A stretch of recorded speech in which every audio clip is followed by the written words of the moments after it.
আজ তৈরি করব ঝিঙে বাটা। যখন গরমে কিছুই আর মুখে দিয়ে খেতে ভালো লাগে না, তখন এই ঝিঙে বাটার রেসিপিটা দিয়ে খেলে মুখের স্বাদ ফিরে আসবে এবং খেতেও অপূর্ব স্বাদ হয়। তো ঝিঙেটাকে জাস্ট উপর থেকে আলতো করে চেঁচে নিয়েছি। উপরে যে ডাঁট ডাঁট থাকে সেগুলোকে চেঁচে নিলেই হবে, পুরো চোকলা ছাড়িয়ে নেবার কোনোই প্রয়োজন নেই। ভালো করে চেঁচে নিয়ে ধুয়ে নিয়েছি। এবার ডুমডুম করে টুকরো করে নেব। নর্মালি একটা টুকরো করে নিলেই হবে, কারণ এগুলোকে আমরা মিক্সার গ্রাইন্ডারে জারে দিয়ে বেটে নেব।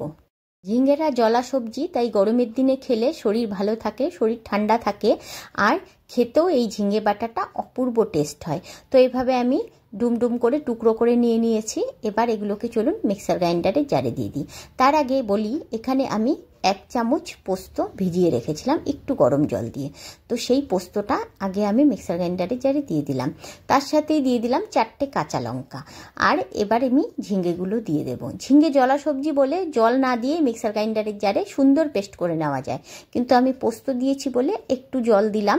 কিন্তু পরের বার যখন বাটবো, মানে একবারে মিক্সার গ্রাইন্ডারের জারে তো পুরো ঝিঙেগুলো আটবে না, তাই দুবারে বেটে নিচ্ছি। প্রথমবারে পোস্ত দিয়েছি বলে একটু জল দিয়েছি, কিন্তু পরের বার আমি জল ছাড়াই ঝিঙেটাকে বেটে নেব। তো আমি ঢেলে রাখছি। এবার দেখুন, শুধু ঝিঙেগুলো দিয়েই কিন্তু আমি বেটে নেব, তাতেই সুন্দর পেস্ট হয়ে যাবে, কোনো রকম কোনো জলের প্রয়োজন হবে না। এই গরমের দিনে ঝোল ঝাল নানান রকম সবজি খেয়ে খেয়ে একদম পাতে আর কিচ্ছু নিতে ইচ্ছে করে না। তখন একবার আপনারা এরকম ঝিঙে বাটা বানিয়ে দেখবেন, ভীষণ সুস্বাদু হয় আর মুখের স্বাদও ফেরে। যখন মুখে একদম অরুচি হবে বা জ্বর সর্দি হলেও আপনারা এই ঝিঙে বাটাটা দিয়ে ভাত খেয়ে দেখবেন, ভীষণ সুস্বাদু হয় আর মুখে সুন্দর স্বাদ ফেরে। এবার দেখুন, আমি ভর্তি করে নিয়ে নিয়েছি, কোনো রকম কোনো জল ইউজ না করে আমি কিন্তু মিক্সার গ্রাইন্ডারের জারে সুন্দর বেটে নিয়েছি। ঝিঙে বললাম যে জলা সবজি, তাই বাটতে কোনো রকম জলের প্রয়োজন হয় না। তো এবার রেডি করা হয়ে গেছে। এবার কড়াই চলে যাই, কিছুটা তেল দিয়ে দেব, ওই ধরুন 4 চামচের মতন। তারপর এর মধ্যে ফোড়নে দিয়ে দিচ্ছি 3-4টে শুকনো লঙ্কা। শুকনো লঙ্কাটা একটু বেশি করে ফোড়ন দিলেই এর ফ্লেভারটা ভালো আসে। তার সাথে কালো জিরে ফোড়নে যাবে, আর যাবে 10-12 কোয়া রসুনকে কুচিয়ে নিয়েছি সেটা। ব্যাস, খুব সুন্দর করে একটু নেড়ে ভাজা ভাজা করে নিতে হবে। রসুনটা যখন হালকা ব্রাউন কালার হয়ে আসবে, তখন এখানে একটা বড় সাইজের পেঁয়াজকে কুচিয়ে নিয়েছি সেটা দিয়ে দিলাম, আর তার সাথে 1/2 চামচ চিনি অ্যাড করে দেব। পেঁয়াজটার বেরেস্তাটা সুন্দর হয় যখনই চিনি আমরা অ্যাড করে পেঁয়াজটাকে ভাজা ভাজা করি, তাই আমি এখানে চিনি ব্যবহার করলাম। তো চিনি তো এমনিতেও আমরা ঝিঙে বাটা করছি অল্প দিতেই হবে, না হলে কিন্তু স্বাদ ফিরবে না, তাই চিনিটাকে প্রথমেই ব্যবহার করলে খুব ভালো পেঁয়াজটা ভাজা হয়। হালকা ব্রাউন কালার যখন চলে আসবে এই রকম ভাবে, তখন আমরা ঝিঙে বাটাটা যে রেডি করে রেখেছি, বেটে রেখেছি, সেটা এর মধ্যে দিয়ে দেব। অবশ্যই এই সময় গ্যাসের আঁচ কমিয়ে রাখতে হবে, না হলে কিন্তু সাথে সাথেই ফুটতে শুরু করে দেবে এবং গায়ে মুখে ছিটে আসার সম্ভাবনা থাকে, কারণ ঝিঙেতে প্রচুর জল থাকে সেই কারণে। তাই গ্যাসের আঁচ একদম কমিয়ে ঝিঙে বাটাটাকে ছাড়তে হবে, তারপর ক্রমাগত নাড়তে হবে। এর সাথেই আমরা পরিমাণ মতন একটু লবণ আর একটু সামান্য হলুদ গুঁড়ো ব্যবহার করছি। এবার গ্যাসের আঁচটা কমিয়ে দিয়েই আমরা মিনিট 5 এটাকে নেড়ে একটু জলটাকে টানিয়ে নিয়ে তারপর গ্যাসের আঁচ বাড়াবো, না হলে কিন্তু ওই যে বললাম গায়ে মুখে ছিটে আসার সম্ভাবনা থাকে। তাই একটু সাবধানে গ্যাসের আঁচ কমিয়ে দিয়ে আস্তে আস্তে একটু হতে দিলে ঝিঙে বাটাটা ভালো হয়। আচ্ছা বন্ধুরা, রেসিপিটা কেমন লাগছে সেটা কমেন্ট বক্সে জানাতে কিন্তু একদম ভুলো না।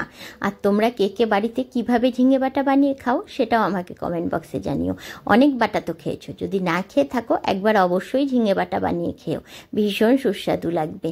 আর এই গরমে যখন কিছু ভালো লাগবে না, ঝিঙে বাটা দিয়েই মনে হবে পুরো 1 থালা ভাত খেয়ে নেব। যাই হোক, নাড়তে নাড়তে বেশ কিছুক্ষণ যখন শুকিয়ে আসবে, তখন কিন্তু নুন মিষ্টিটা একটু চেক করে নিতে হবে, কারণ ঝিঙে অনেক জলা সবজি, যখন একদম কড়াই দেব তখন কিন্তু মানে বেশ কিছুটা জল টানার পর নুন মিষ্টিটা করা হয়ে যায়। তাই প্রথমেই আমি একবারে নুন মিষ্টিটা দিইনি, চেক করে নিয়ে আবার একটু নুন আর একটু চিনি অ্যাড করেছি। আমার মনে হচ্ছে ঝালটাও খুব কম হয়েছে, তাই আমি কয়েকটা কাঁচা লঙ্কাও এর মধ্যে ফাটিয়ে আরও অ্যাড করে দেব। এই বাটাবুটি জিনিসটা না, সত্যি কথা বলতে লবণটাও করা ভালো লাগে আর ঝালটাও করা ভালো লাগে। এটা কিন্তু তোমরা তোমাদের মুখের স্বাদ অনুযায়ী দেবে। বেশ নাড়তে নাড়তে সুন্দর কষে এলেই আমাদের ঝিঙে বাটা কিন্তু রেডি হয়ে যাবে। তো বন্ধুরা, রেসিপিটা ভালো লাগলে অবশ্যই বন্ধুদের সাথে শেয়ার করবার অনুরোধ রইল। আর আমার চ্যানেলে নতুন বন্ধু হয়ে থাকলে অবশ্যই চ্যানেলটিকে সাবস্ক্রাইব করে দিও। আর অবশ্যই লাইক করে দিও, ভুলো না কিন্তু। তো লঙ্কা দিয়ে বেশ কিছুক্ষণ আরও নেড়ে নেব। নামানোর আগে একটু কাঁচা সর্ষের তেল দিয়ে দেব, ব্যাস। তারপরে আবার সর্ষের তেল দিয়ে 1-2 মিনিট নেড়ে নিলেই আমাদের ঝিঙে বাটাটা একদম রেডি হয়ে যাবে গরম ভাত দিয়ে খাবার জন্য। রেসিপিটা বানিয়ে দেখবার অনুরোধ রইল। ভালো লাগলে অবশ্যই শেয়ার করো, আর নতুন বন্ধু হয়ে থাকলে সাবস্ক্রাইব করো। ফেসবুক থেকে দেখলে পেজটিকে অবশ্যই ফলো করে দিও। তো এই ঝিঙে বাটা দিয়ে গরমের দিনে তৃপ্তি করে ভাত খেও তোমরা। তো আজ এই অবধি, দেখা হবে আবার নেক্সট কোনো ভিডিওতে নতুন কোনো রেসিপি নিয়ে। তো বন্ধুরা, রেসিপিটা কেমন লাগলে জানাতে কিন্তু একদম ভুলো না। আমার ঝিঙে বাটা নেড়ে চেড়ে একদম কমপ্লিট। এবার আমি এটাকে সুন্দর করে নামিয়ে গরম ভাত দিয়ে সবার সাথে পরিবেশন করে দেব। তো আজ এই অবধি, টাটা বন্ধুরা, বাই বাই। ভালো থেকো, সুস্থ থেকো। আর এই গরমে এই সব জিনিস দিয়ে ভাত খেও, তাহলে দেখবে সুন্দরভাবে তৃপ্তি করে ভাতটাও খেতে পারবে, আর অনেক মনটাও ভালো হয়ে যাবে। Tata, bye bye.